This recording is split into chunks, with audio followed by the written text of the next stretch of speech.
ভাই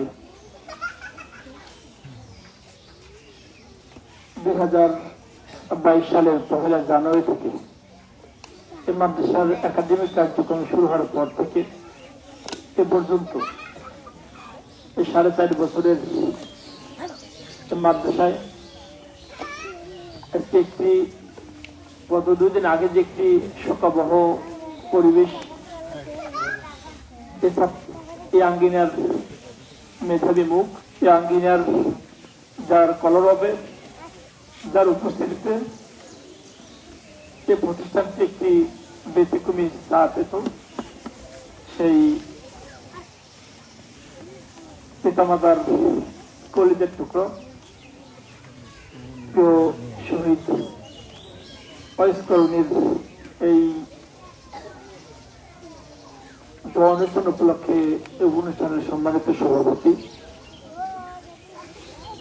অর্থ প্রতিষ্ঠানের ম্যানেজিং কমিটির সম্মানিত সদস্যবৃন্দ, বাংলাদেশ জাতীয়তাবাদী দল বিএনপির 7 নং ওয়ার্ডের সম্মানিত সাবেক সাধারণ সম্পাদক, এই গ্রামের কিছু সংস্থানীয় প্রতিষ্ঠানের সম্মানিত সহসভাপতি সহ সম্মানিত অভিভাবক সদস্য মন্ডলী, সম্মানিত শোকাহত শহীদ ওয়াইস কলোনির শোকাহত সাথী ভাই ও বোনেরা, আসসালামু আলাইকুম ওয়া রাহমাতুল্লাহ। আমরা মহান আল্লাহর দরবারে শুকরিয়া আদায় করছি যে মহান আল্লাহ আমাদেরকে শহীদ ওয়াইস কলোনির জন্য আজকের এই অনুষ্ঠান করার সুযোগ পেয়েছি, এই জন্য বলি আলহামদুলিল্লাহ। দরুদ ও সালাম পেশ করছি বিশ্ব মানবতার মুক্তির দূত, মানবতার মহান শিক্ষক, আমাদের প্রিয় নবী ও নেতার প্রতি সাল্লাল্লাহু আলাইহি সাল্লাম।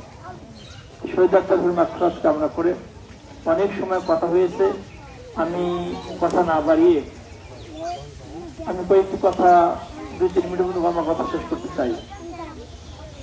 আজকে যদি আমরা চোখটা বুঝে স্বাভাবিকভাবেই যদি ভাবি যে হৃদয় নিয়ে শহীদ ওয়াইস কলোনির দাদা এই প্রতিষ্ঠানে তার, এবং ওয়াইস কলোনি হলো ওই দাদার বাচ্চাদের মধ্যে একমাত্র পুত্র সন্তান ছিল। সেই দাদা বুক ভরে আশা নিয়ে এসেছিল ওয়াইস কলোনি হবে আমার সন্তান বা পরবর্তী প্রজন্মের জানাজান আমাদের ইমাম হিসেবে তৈরি করার জন্য এ প্রতিষ্ঠানে ভর্তি করার জন্য এসেছিল। এটা হলো ওয়াইস কলোনি, ওয়াইস কলোনির বাবা বা এই প্রতিষ্ঠানের একজন মানুষের পরিকল্পনা। এই পরিকল্পনা মানুষের পরিকল্পনা বাস্তবায়ন হতেও পারে, নাও পারে, কিন্তু আল্লাহর পরিকল্পনা শতভাগ বাস্তবায়ন হয়। আল্লাহর পরিকল্পনা অনুযায়ী ওই পরিবারের জন্য ওয়াইস কলোনিকে নিয়ে গিয়ে হয়তোবা আল্লাহ এর চেয়েও বড় কোনো পুরস্কার দিতে পারেন বলেই ওয়াইস কলোনিকে নিয়ে গেছেন। এই জন্য রব্বুল আলামিনের কাছে প্রার্থনা করব, আল্লাহ ওই পরিবারের সমস্ত পরিবারকে তিনি ধৈর্য ধারণ করে সাহায্য করো।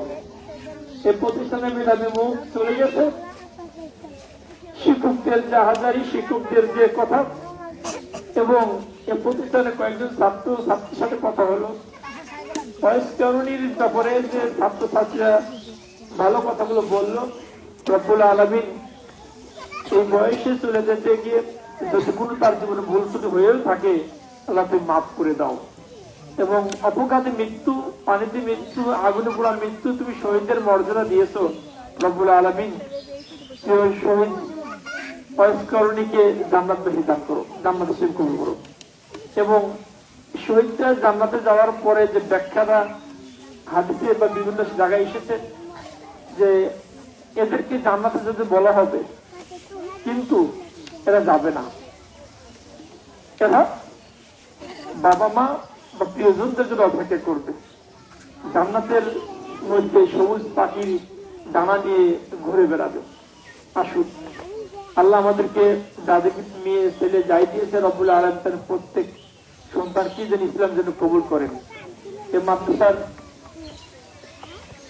এই প্রথম একটি বেদনা বিধুর পরিবেশে আমরা দোয়া করতে বসেছি। আমাদের এই মাদ্রাসার ছাত্রছাত্রী সহ আমাদের এই এলাকার সকল মানুষের জন্য